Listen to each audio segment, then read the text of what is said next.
முருகாச்சரணம்.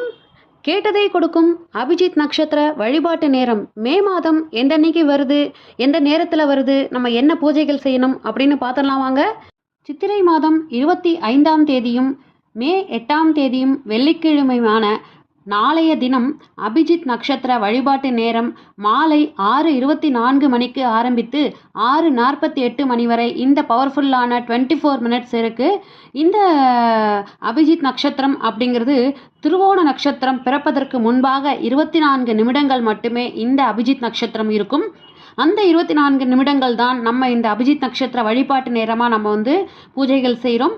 அந்த 24 நிமிடங்கள் நாம் நியாயமான வேண்டுதலுக்காக கிருஷ்ண பகவானை நினைத்தோ அல்லது நமது குலதெய்வத்தையோ அல்லது இஷ்ட தெய்வத்தையோ நினைத்து வழிபாடு செய்தோம் என்றால் அந்த வழிபாட்டின் பலனால் நாம் கேட்ட வரம் அனைத்தும் நமக்கு கிடைக்குமாம். அந்த கோரிக்கைகள் நியாயமானதாக இருக்க வேண்டும். அந்த அன்னைக்கு நம்ம கிருஷ்ண பகவானை நினச்சி நம்ம கிருஷ்ணர் பகவானுக்கு முன்னாடி 2 அகல் தீபங்கள் நெய் தீபங்களாக ஏற்ற வேண்டும்.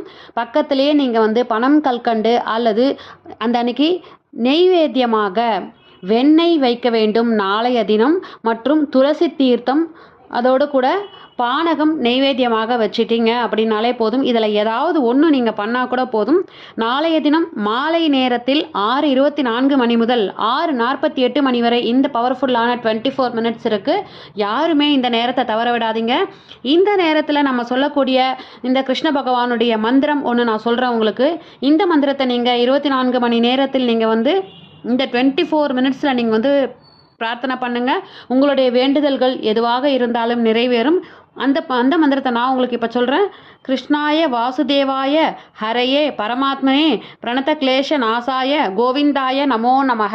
இந்த மந்திரத்தை சொல்லிவிட்டு நீங்கள் அந்த 24 நிமிஷத்தில் பூஜைகளை முடிச்சுட்டு நைவேத்தியம் பண்ணிவிட்டு தூபதீப ஆராதனை கற்பூர ஆரத்தை காமிச்சிட்டு உங்களுடைய பிரார்த்தனைகளை நீங்கள் முன் வச்சுருங்க. நிச்சயமாக உங்களுடைய பிரார்த்தனைகள் நிறைவேறும். இந்த பதிவை இத்தோடு நான் முடிச்சுக்கிறேன். இந்த பதிவு உங்களுக்கு பிடிச்சிருந்ததுன்னா இந்த பதிவுக்கு ஒரு லைக் கொடுத்துட்டு உங்கள் ஃப்ரெண்ட்ஸ் அண்ட் ஃபேமிலிக்கு ஷேர் பண்ணி பாருங்கள். வெற்றிவேல் முருகனுக்கு அரோகரா. நன்றி, வணக்கம்.